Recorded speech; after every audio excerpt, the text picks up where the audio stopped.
Despite the national lockdown, COVID-19 infections are still increasing and drastically so. At the moment, public screenings and visits to private medical facilities by people showing symptoms can't be linked and tallied. Malan from the Bhekisisa Centre for Health Journalism joins us via Skype for more on this. Thank you very much, Mia, for your time.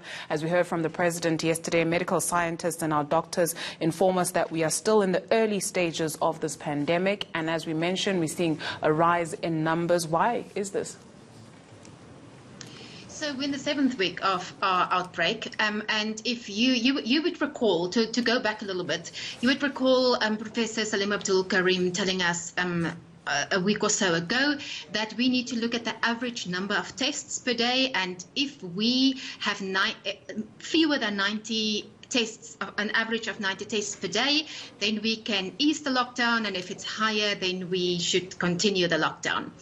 And he was talking of the week between the 10th and the 16th of April. Now, if we look at the average number of tests of that week, it is a little bit higher. It's 96 tests per day, the average. So it's a little bit higher than what he said. And if we look at the current week, it's not a complete week yet, but so far it's 172 tests, positive cases per day. Now, the complication with that is that previously, you would recall that we are now sending people out in the field, community workers who go and find people to be tested. And scientists refer to that as active testing. Previously, we only had passive testing. So that means it was not people that we went to go and look for. It was people who fell ill or felt ill and went to the doctor and asked to be tested. So what we don't yet know at the moment is of that 172 average cases per day, what percentage is active cases and, active testing cases, and what percentage is passive testing cases. And from my understanding, the health department is working that out. So that means that you can't just assume we have many more cases now, because you have to compare apples with apples, and you can't compare plus active cases with passive cases. And what will this mean? We're still expecting details from the President tomorrow about lifting partially the lockdown, but in terms of the numbers and the increases that we will be seeing when we lift the lockdown.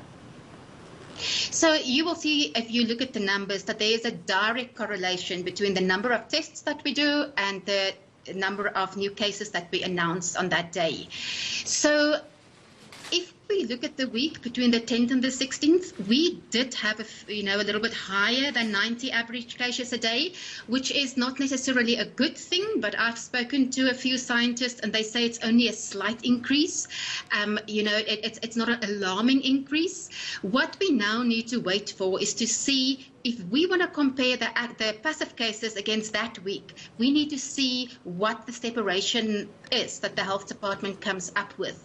Of course, it's not as simple as just looking at the numbers. You have reported just before this interview on rising civil unrest and people getting very hungry. And just like there's a scientific committee that advises the President, there's an economic committee, and he has to come up with a balance between those two. So I don't think it would be accurate to say we'll only look at the numbers. I think there will be other factors that are factored in. There's definitely more to it than just the numbers. Malan from Bhekisisa Centre for Health Journalism, thank you very much.